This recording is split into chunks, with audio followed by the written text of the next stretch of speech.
This story was sent in by Mark D. from the northeastern United States. I've always kept odd hours because of my job. I'm a copy editor for a small online publication, which sounds more glamorous than it is, but mostly it means I'm working through the night when the rest of my building is asleep. By 2 or 3 in the morning, everything in my apartment complex turns silent, except for the occasional radiator clank or someone's distant TV hum through the walls. My floor especially is full of people who are up early for work, so late at night the hallway feels like a dead zone. That's why, the first time my doorbell rang at around 2 in the morning, I jumped out of my chair. It wasn't a single press either. It was this slow, deliberate ring that echoed through the whole apartment. I thought maybe it was a delivery at the wrong door or a drunk neighbor mixing up units.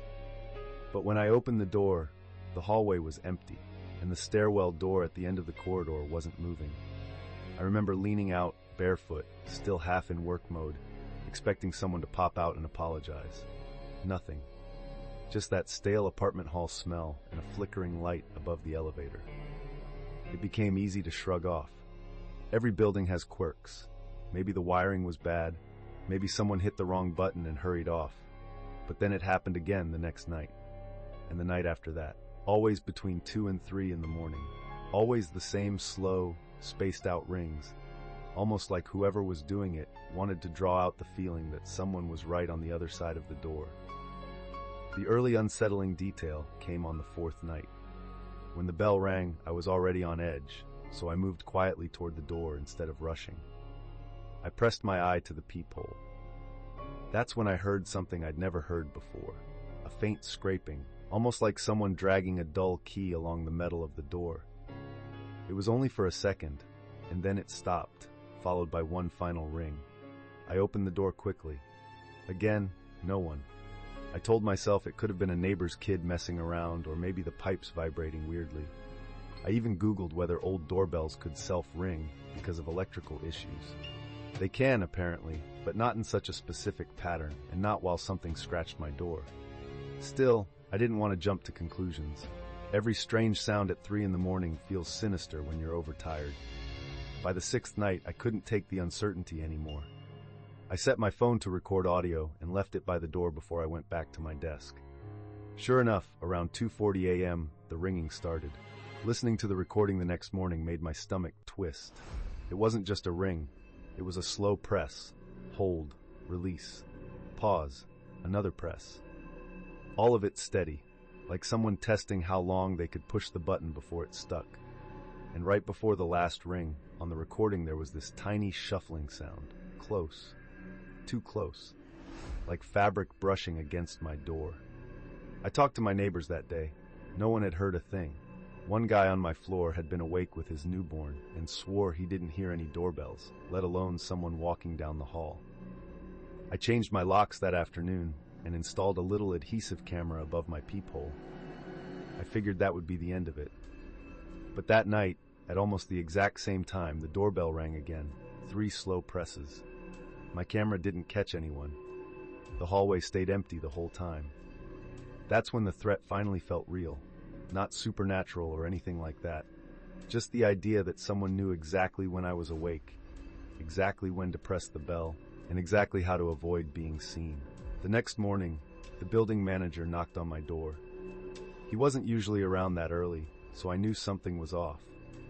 He told me he'd been doing a routine walkthrough and noticed marks around my door frame. When I opened the door to check, I saw them immediately. Thin scratches along the paint near the latch, like someone had run a key or a screwdriver around the edge. The manager asked if I'd tried to pry the door open myself.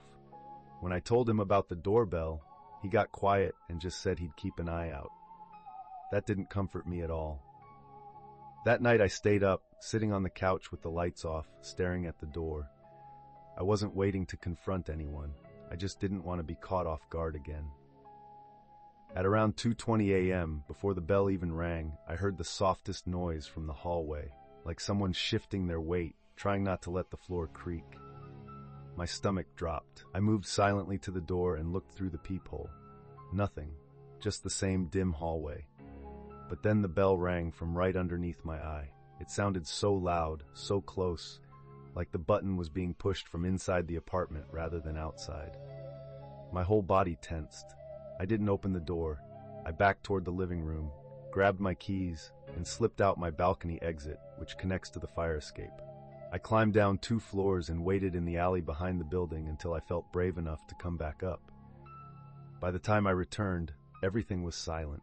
No scratches, no footsteps, no lingering presence, just the same old hallway. But I didn't sleep at all that night. The ringing never stopped completely. It still happens once every few weeks, sometimes at different times, sometimes right on schedule. My camera never catches anything. My neighbors still say they don't hear it. Whatever the explanation is, I don't open my door past midnight anymore. I keep my phone recording every night, and I sleep with the balcony door unlocked. Not because it feels safer, but because it gives me another way out.